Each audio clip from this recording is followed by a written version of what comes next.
It occurs to me when listening to 90B1 recording just above,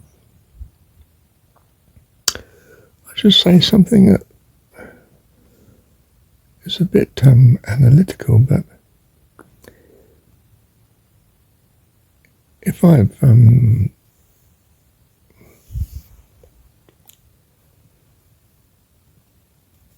two axioms that are not really axioms, but actually something that might or might not be true, and supposing I could give a number to such, they're both 90% likely. So we say 0.9 probability. Now they both have to be true, assuming that I simply then just am logically consistent. We can imagine, can't we, that for both of them to be true, there's a probability of 0.9 times 0.9, which is 0.81.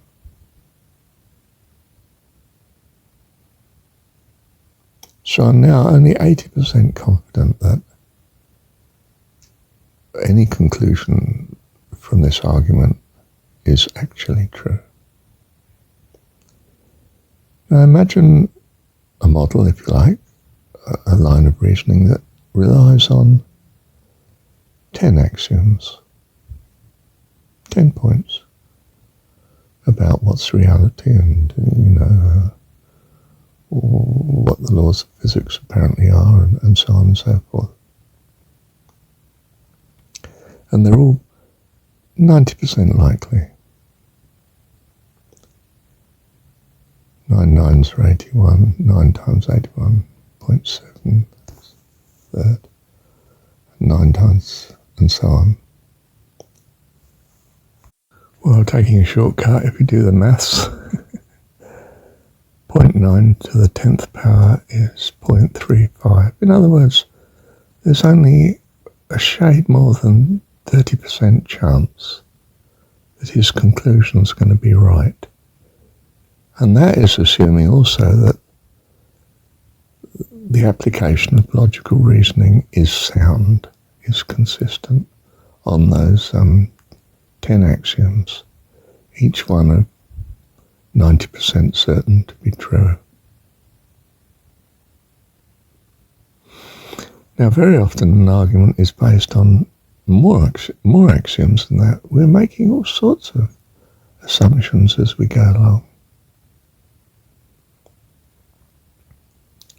But do you see how uncertainty is snowballing in the background as we do so? And of course, it only needs one of those assumptions to be catastrophically wrong, to the extent that it's almost zero probability of him being right on that one. And that's necessarily in the mix of reasoning. And the outcome's a disaster. The conclusion's probability calculation would be approaching zero. Well, would be zero if it's absolutely, nothing's entirely uncertain, is it? But, what we're saying here very simply is it looks as though this God that we've been worshipping of rationality, I'm a level-headed man of the world, I use reason, or I'm a brilliant scientist, I use intellect. It's not sound at all.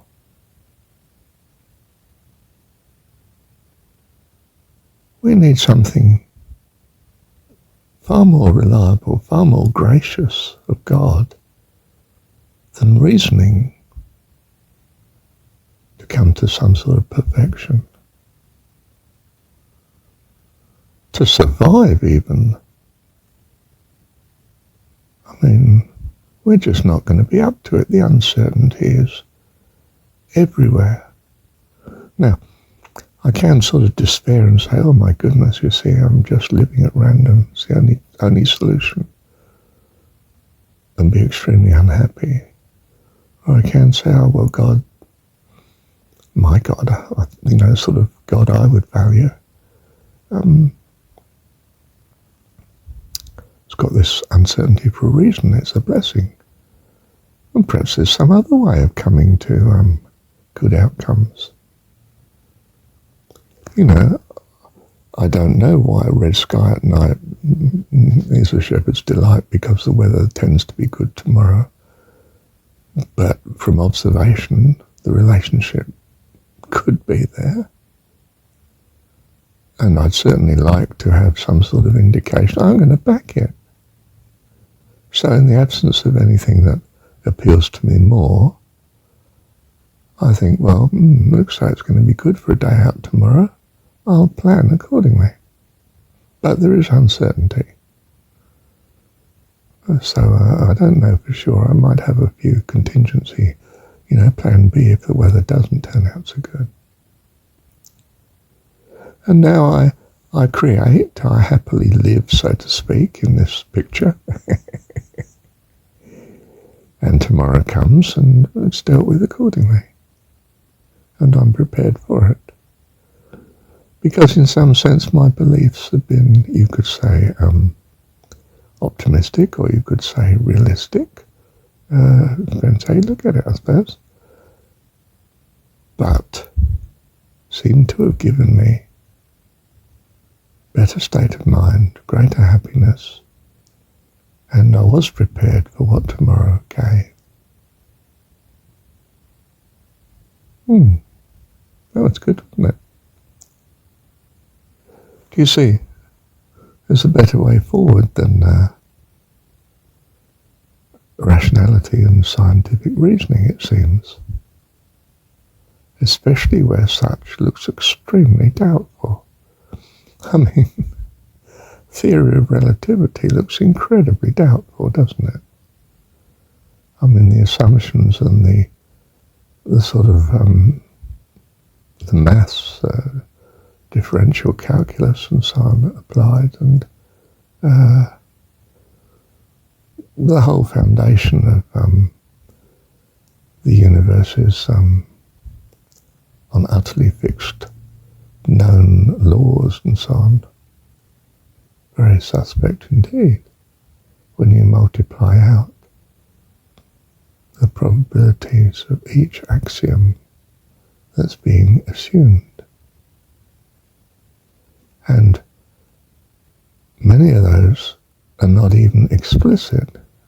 They're hidden in what we mean by the words.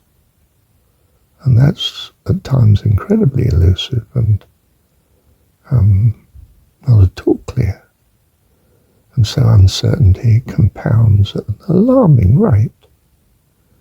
And all you can say is, well, this is what sort of our reasoning leads us to.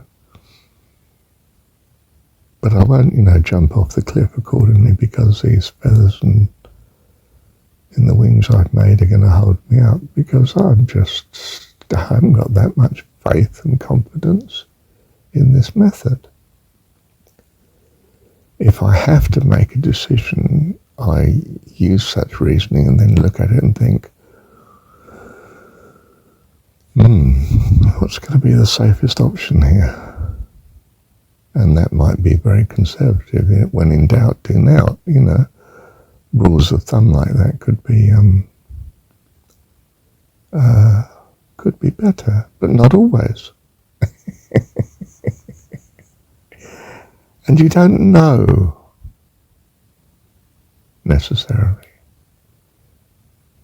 but you do start to have an idea of which you want to trust. And when you're doing something you trust, and it turns out to be true, well, you're likely to do the same sort of method in the future, with some good reason. Well, it worked in the past, let's hope it does now.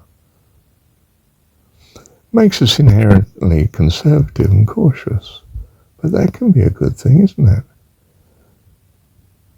It can be much more reliable to stick with the thing we know than to launch into something we don't know.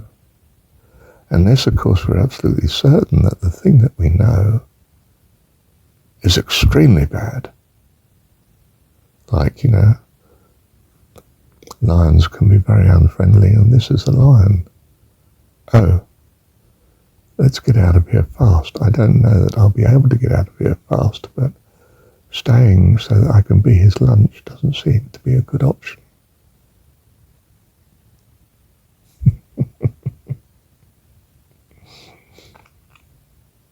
So just to say that the problem with reasoning is that it's not perfect.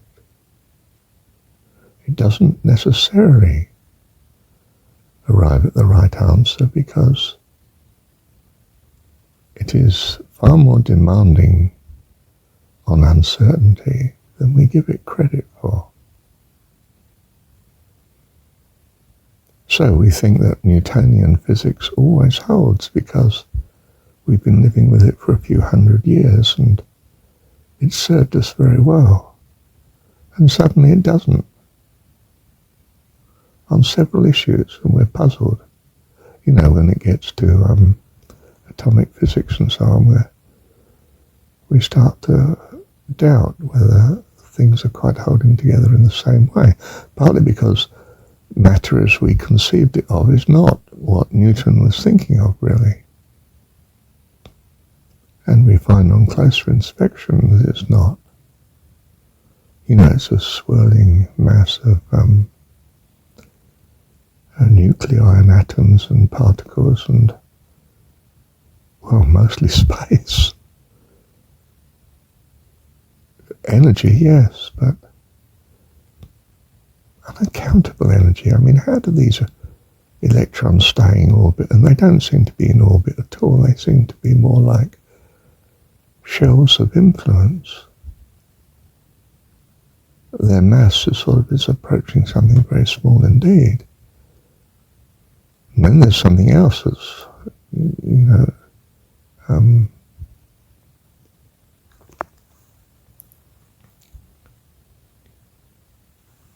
we might label neutrinos that are astonishing. They seem to go through matter and hardly ever get blocked at all. They can pass through a whole planet of matter and seem to stream on through the universe at fantastic speeds. Don't seem to do much harm. Don't really know what it's about. There's so many unknowns out there that we fall back on what I assume is there by the grace of God, a quite different solution called trust. We look at a thing,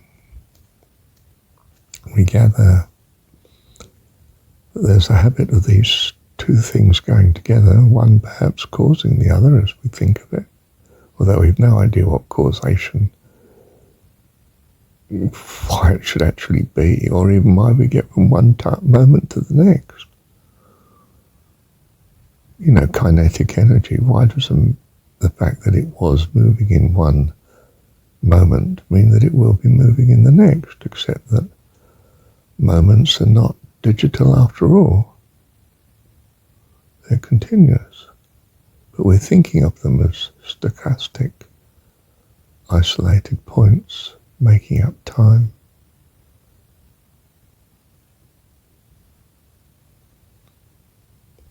And that's the problem too when you come to feeling easy about something like calculus. We're talking about something at a point on a curve, but the curve is a curve and it's not even a continuous curve. It is continuous, but we're treating it at a particular point. We're not interested in a particular point, we're interested in change over a finite period. And that includes a variety of the curve. And so things start to be far more complicated than our model. our simplistic model gives you theory of relativity, but there's all sorts of things that we're not happy about with the simple model. And we're never sure of our logical reasoning. We just know it's been most helpful in the past, it seems. It's all it seems. Now, when things just seem and are not necessarily going to be true, we're going to, get a few surprises when we actually assume this to be outright true. Then we have choice, because we now start to have a spectrum of possible outcomes. And we choose to let a certain outcome major in our decision as to whether to go forward with the plan or not. We start to demonstrate what we truly value by our actions,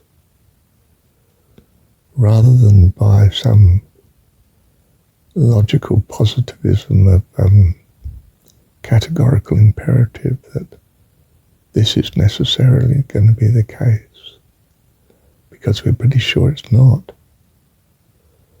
So we have to decide in that messy situation whether to go forward with a plan or not.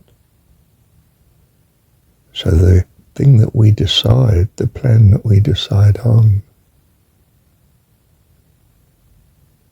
screams at us what our values are. And a lack of faith in our reasoning. In other words, we know we're children, but we trust mum and dad. Why? Because that's what seems to have worked in the past. If we don't, we run away from home and may get into an awful lot of trouble. And by the grace of our good parents, we get rescued, hopefully. And if we don't hope for that, we're not looking out for such. And we'll run from them, possibly again when we see them coming. That's a disaster from the parents' point of view, isn't it? Sweetheart, come, I'm calling you. Please come. For your sake, love, please come. Do you trust him or not? Choose you this day whom you will serve. Thank you, Heavenly Dad. Well, as I was saying, I wrote this in response to listening to 90B1 above, 2090B1. It is in itself analytical, not, I think, terribly inspirational. So I get the rationality, I think, of why I have now produced the next recording to this. Thank you, Heavenly Dad. Well, I think you'll find B2 is B2 part. A above is just as bad.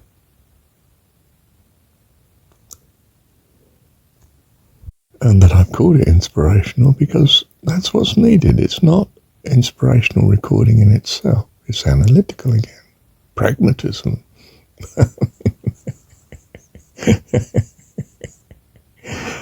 Doesn't sound too inspiring. So I presented now to sort of focus on that, this recording in particular. Thank you, Heavenly Dad.